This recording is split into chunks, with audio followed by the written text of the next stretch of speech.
Field and Rural Life magazine here at the Oak Fair, and it's a great honour to meet up with Jamie Hart. Now, Jamie and I go back an awful long time, and I've seen this young man's career develop, blossom into what can only be described as an international sculpture.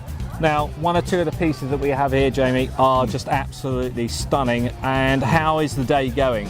Very well. Yeah. Now, enjoyable. Now, we'll talk through one or two of the items in question in a minute. Now, what do you like working with most? What materials are your favourites to work with? At the moment, I'm probably just choosing a hardwood oak.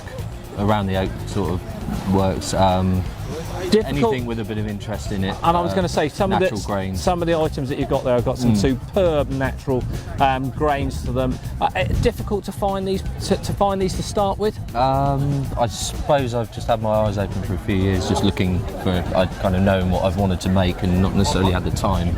And now I'm sort of turning my time to producing work that I've probably been mulling over for a few years. So fantastic. Yeah.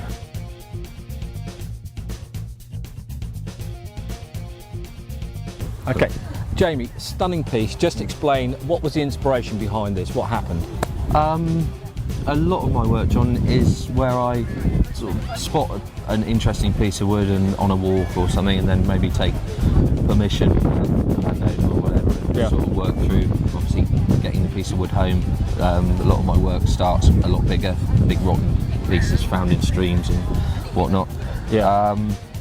And then I normally leave them to dry, knock the rot off, and see what sort of structure's left in there as a whole to work with. And then I'll probably muse over it, carry on with something else a bit more mundane, and then drop back onto it and start pulling out some forms when I start to see a sort of a human figure in a piece.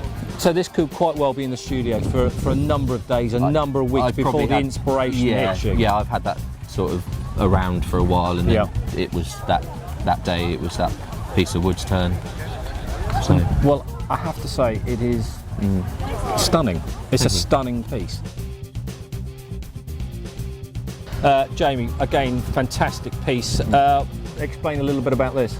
Well, this piece is a little bit different, where it's normally where I find the wood, or these days I'm searching out pieces of wood that I feel will make a nice piece of work. Yes. And a friend of mine had a standing dead oak in a local woodland close to here, near Bullbarrow Hill, and I was working with this guy, sourcing some other pieces for a commission that I was doing for Kew Gardens. Oh right, yeah. And he delivered me 3 pieces of oak, and it was brown oak. It's obviously gone through the natural stages of decay. Yes. And unfortunately it wasn't good enough for the job that I had to do for Kew. Yes. But good enough in the sense that there's cracking and gave you the inspiration for this piece. Yeah, and I'd had these pieces around.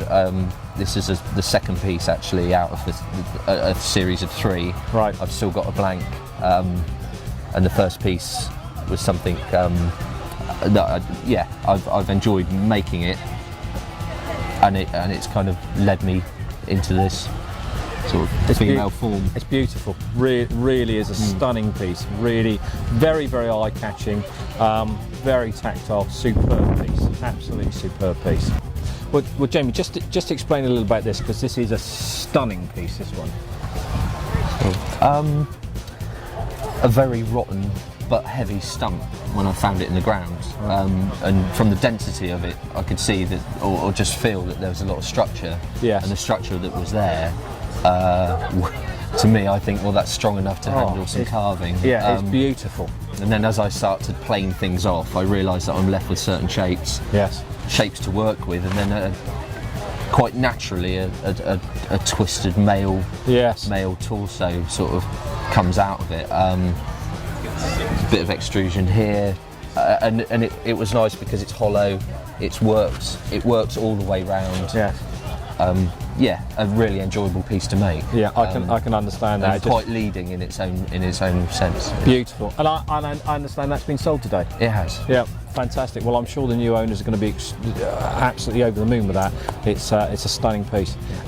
Great to meet up with you at the show, and we do look forward to one or two of your editorial pieces coming through, because I know you do have a lot in the pipeline. Yep. And for people that are interested in Jamie Hart's details, Field and Rural Life magazine, you'll find all the contact details, website details on there, and I'm sure I'd be more than happy to talk to you with regards to any commissions works that you are looking for.